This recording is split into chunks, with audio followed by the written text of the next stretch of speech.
got a chance! Grand slam! The Yankees win! And a touchdown! He goes to the net! He scores! He scores! Home run! Number 3 of the night! Hello, everybody, and welcome into another edition of the Big City Sports Podcast. It's a little different today. It's going to be an abbreviated episode because Jonah and Slig could not join me today, so I'm just going to recap a lot of what happened in the world of baseball with the New York and Chicago sports teams. I hope you guys are doing well, and without further ado, let's get underway. So the Mets and the Yankees had a weekend series, and it was very back and forth. It started out on Friday with the Mets taking the doubleheader with the early game and then hitting the walk-off home run in Yankee Stadium, which is not good for Yankee fans because not only did they lose to the Mets, but they also lost on a walk-off in their home stadium. The Wilpons have decided to sell the team, and it'll be going to Steve Cohen, who has been in the running for the job of owning the Mets for a long time, and it was between him, maybe J-Lo and A-Rod, but Steve Cohen prevailed, and he will become the owner of the Mets, it appears, at the moment. So the Mets are in good hands, getting some new ownership, and then fast forward to Saturday, Sunday, and over the rest of that series, and the Yankees sort of did their comeback effort, similar to how the Mets did it in Game 1, but the Yankees decided to come back, and they really put it to that Mets bullpen that struggled big time in that series. And it was big for the Yankees to pull out that win on Sunday because they've been scuffling as of late, and it was a good series. It started off, Mets fans had the bragging rights on Friday, and then Sunday the Yankees fans had it. So a very typical New York series between the two baseball teams. And the Yankees did not make any moves at the deadline as of note. And basically they're just going to ride with their team right now, which I don't blame them. They're going to be getting some star players back that are on the injured list right now. Aaron Judge, DJ LeMahieu's already back, but you're going to be getting a lot of these players that are on the injured list right now back, and they can pretend to be like a trade deadline acquisition who can just slot into that lineup and do damage for them. And that's basically what they need right now because they're a little up and down, but that's because they're not playing their star players because they're all injured. So once they come back, the Yankees should be in good shape. I do think they probably should have made a move at the deadline, maybe get like another outfielder, a center fielder, or someone like that that can actually come in there and do a job because that offense is a little up and down with all these injured players, but not bad for the Yankees to stay put. I'm not knocking Cashman. I thought it was a great job because they're going to be getting their players back. The Mets, on the other hand, have decided to make a little bit of tweaks to their roster. They brought back Todd Frazier. Todd Frazier, welcome back to Queens. He's going to slide into that lineup, maybe play third base and DH a little bit. And if you remember, Todd Frazier was pretty solid for the Mets in their postseason run. And that's really nice. He's from New York. He played for both the Yankees and the Mets, and also the Reds and the Rangers and a lot of other teams, the White Sox included. And getting Todd Frazier back to the Mets is a great it's sort of weird how they decided to bring him back. I mean, not too many people at the deadline were saying, oh, my gosh, I think that Todd Frazier is going to come back to the Mets. It was one of those things that just happened. Two teams knew each other pretty well, or the team and Frazier knew each other pretty well. And they decided to pull the trigger. So it was a good move by the Mets GM over there. And to bring back Frazier and slot into that lineup, a good veteran that will bring a lot to the locker room as well as on the field. And they also upgraded the catcher position. We saw Wilson Ramos over the weekend not look good behind the dish when it comes defensively. And we'll talk about Wilson Contreras' struggles behind the dish also. But they decided to bring in Robinson Chirinos, a veteran backstop who seems to be traded every single trade deadline, or at least traded every single year, that is. Robinson Chirinos, a Houston Astro and a Texas Ranger in his career, and he actually started with the Chicago Cubs. If you remember, the Cubs traded Chris Archer and Robinson Chirinos in the same deal, and that was for Matt Garza. So that was a big trade from the Cubs way back then. I believe 2011, I want to say. But then again, Robinson Chirinos, he brings a lot to that team. He'll probably catch a lot because it's what he does. And he's pretty good defensively. And they've had a little injury issues with Tomas Nido And with the flexibility now, you could DH Ramos, still get the bat in the lineup, and don't have to suffer with the Buffalo behind the dish. But we're going to transition over to the Chicago Cubs and what they did with the Reds over the weekend. And that was something else, because the two teams, when they ever get together, it's been chirpy. Going back to the early days, I believe it was my very first baseball game as a little kid. It was the Kyle Farnsworth Brawl. If you remember that, if you don't remember it, look it up. It was at Great American Ballpark. I was an infant. I wasn't even a toddler. And it was Kyle Farnsworth, and he threw a pitch inside, and then the whole brawl started. So they've always had a big rivalry with the Reds when it comes to physical brawls and stuff and just chirping at each other. And then fast forward a few years later, maybe about a decade or so later, with the Aroldis Chapman and Anthony Rizzo beef that happened. Then they became teammates, with Aroldis Chapman joining the Cubs in 2016 to help them win the World Series. But those two, Chapman and Rizzo, and the Reds and Cubs, they've just been going back and forth. And then it happened over the weekend again. So Reds rookie pitcher TJ Antone threw a ball above Anthony Rizzo's head, and David Ross came out and got ejected. Then it all escalated to where the next inning, Adbert Alzolay, who didn't have the best control on the day, accidentally threw one. I don't know if I want to say accidentally. He threw one over Shogo Akiyama's head. And that really stirred up the Reds, then sent David Bell out, and he started bickering with the umpires. And then we saw Anthony Rizzo over at first base start bickering into the Reds dugout by doing all these chirpy things, and you're like, come out and blah, blah, blah. And then Joey Votto and Jesse Winker climbed over the railing, and so did David Bell. He went back to the dugout after he started arguing. All three of them came out, and then the ump just threw them all out of the game. So there was a huge fight in between the two teams, a lot of bickering going back and forth. So it was very, very competitive between those two teams. They ended up splitting. Game one on Friday went to the Reds, and then the Cubs took game one of the doubleheader on Saturday. Should have taken game two. And here's my weekly Cubs rant I usually get into. So Craig Kimbrell's not the closer of the Cubs. I don't believe he will be. I don't believe that he is. And he frankly shouldn't be, because whenever he gets into a one-run lead, 2-run lead, any of those things, he just loses his control. Only reason I'd put him in a game is if we're up 4 or down 4, because that I can feel safe with. He had a few good outings here and there, but he's still not the same pitcher that he once was. Then he comes in a 1-run lead against the Reds in game 2 of the doubleheader on Saturday, and he struggles with command. He walks a guy, he gives up a base hit, and then he walks, he hit by pitch, all this stuff, and he started just rolling and rolling and rolling like he usually does to where he goes downhill. And he was ejected. Mike Napoli, who was the interim manager at the time, he had a decision to either go to Kyle Ryan, who has been overworked, and thank goodness they traded for some lefties. We're going to get into that. But Kyle Ryan to come in to face Moustakas, and then it was the rookie Jose Garcia, the shortstop. He had to choose between to either go Ryan for those two because of the 3-batter minimum, or to ride with Kimbrell. He rode with Kimbrell, struck out Moustakas, and here comes the pitch from Kimbrell, and he throws it right between the legs of Wilson Contreras.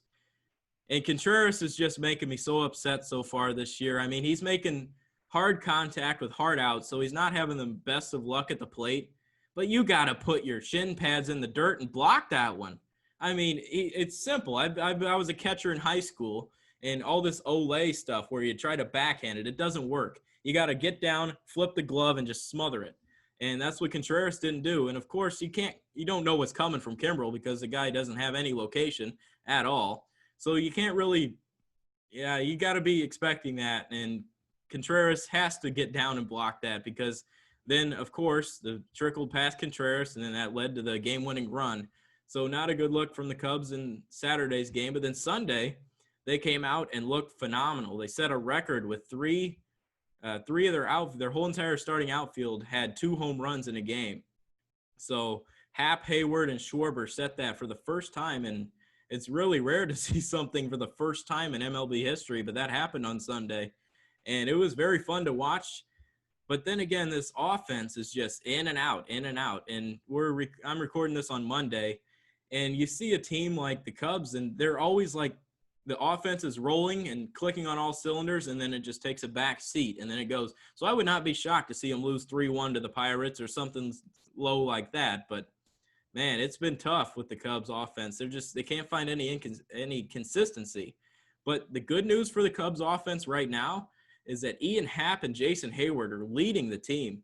And if they can stay hot the way they are right now, if you get guys like Javier Baez, Wilson Contreras, Anthony Rizzo, and Kyle Schwarber, and all these guys to just play normal, just back to where not even where they were, but just get steady production out of them with what Happ and Hayward are bringing, it's going to be very, very interesting to see how this all runs down for the Cubs in the playoffs, because they should make the playoffs. The division is very, very bad.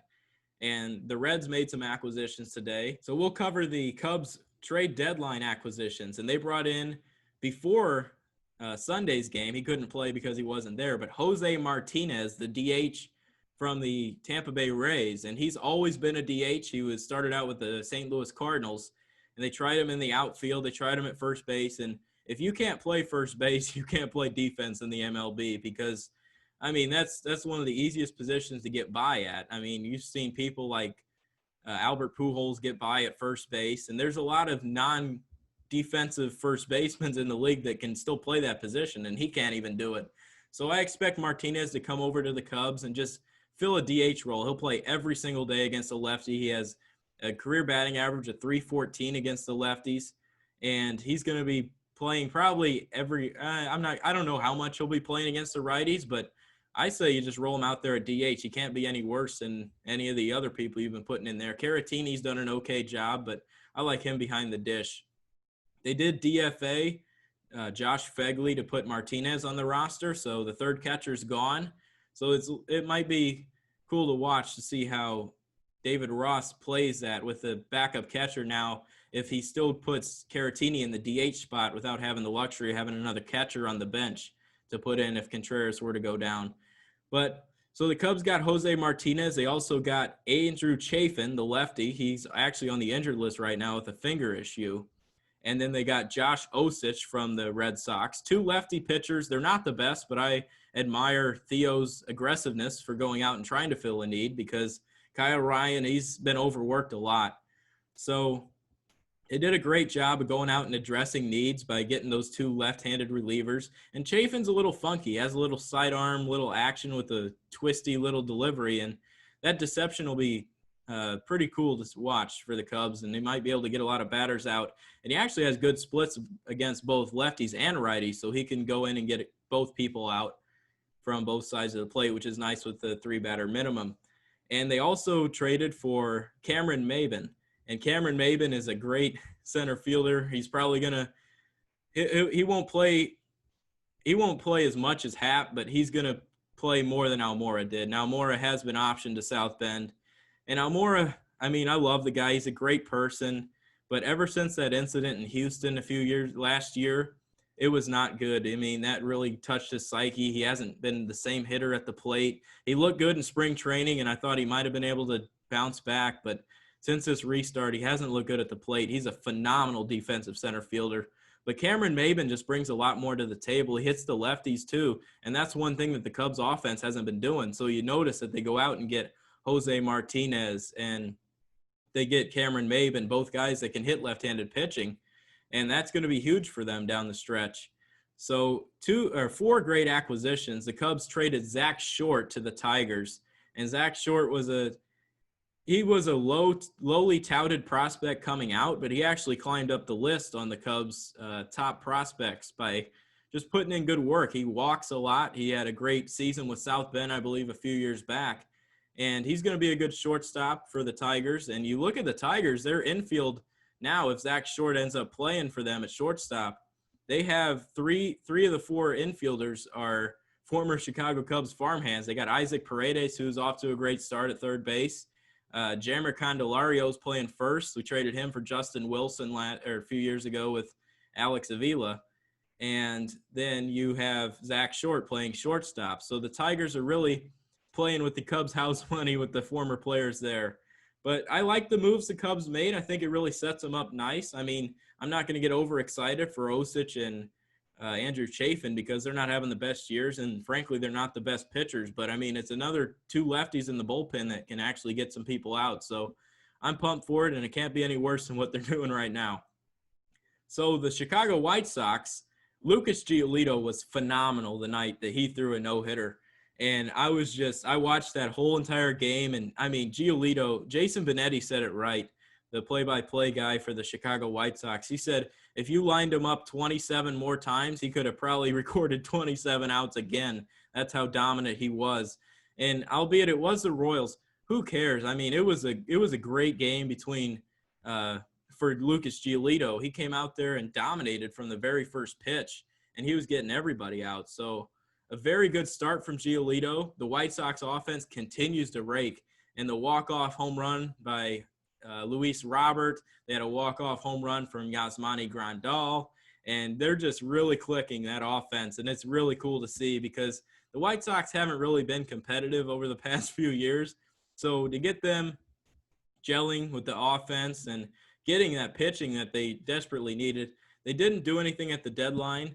But anyway, going back to what they've been doing as of late, I love what they're doing, and I really wish that they would have went to the deadline and used that as something to improve on their defense because their defense is not good at all.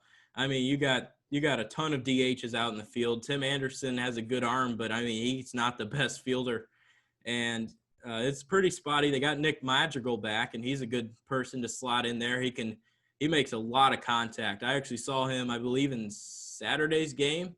There was a pitch this high, and he actually twisted his hands in and just didn't even barrel it up, but still knocked it for a base hit.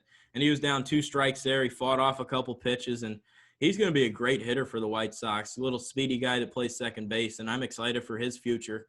But the good thing about the White Sox, I did think they needed to improve by getting a third starter to go behind Giolito and Keuchel.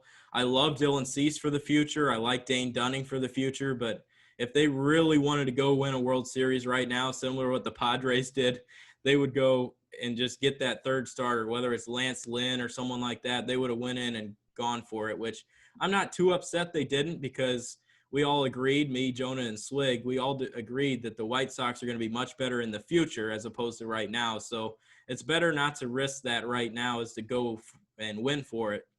Go for it and win right now. And that's exactly what the White Sox did. They sat back and they're like, you know what? We got enough talent in the minor leagues. We're going to end up being a dynamic force for years to come. They got Eloy Jimenez and Luis Robert locked up on long-term contracts. So that's good. And Jarrod Dyson was the only move that they made, and it wasn't even at the deadline. It was actually before. And Jarrod Dyson's a nice little candidate, very familiar with the AL Central with his time with the Royals, and he's a fast guy. So he can actually be a defensive replacement late in games. If you wanted to get Eloy out, you can play him in left, move him to right, whatever it is, and then you can move Adam Engel. I mean, you put Engel, Robert, and Jarrod Dyson in the same outfield, then it's going to be pretty good. You can cover a lot of ground with that. I mean, the arms aren't the best, but that would be really solid. So I like the acquisition of Jarrod Dyson. I wish they would have gotten a third starter and maybe another defensive shortstop. But then again, they could always sign one and bring him in. But very excited for the White Sox future. They had a solid week, continue to rake, getting their starting pitching. And they're in first place in the AL Central, and they're battling out with the Twins right now. Very great game between those two, and Giolito's on the bump again as we speak. But, yeah, I'm totally excited, and we're all ready to go. So that's just it for today. I mean, we didn't have anybody with us. It was just me today. But I appreciate you guys checking us out, and please click the subscribe button and send us your questions because we'd love to hear from you. And we're actually going to be doing a huge football episode next week. It'll be dropping on Thursday about noon. So it'll be ready right before the NFL season kicks off on Thursday night. So be expecting the one next week around noon, and we'll be all set and ready to go because as a football season's approaching, and I can't wait. A lot of great takes, Bears, Giants, Jets, everything. Slig already said he has too much Giants material to cover, so it's going to be fun. I appreciate you guys coming in. I know it was a little different this time, but, hey, we're getting back to it. Me and Slig next week, big football episode. I appreciate you guys. Have a wonderful time.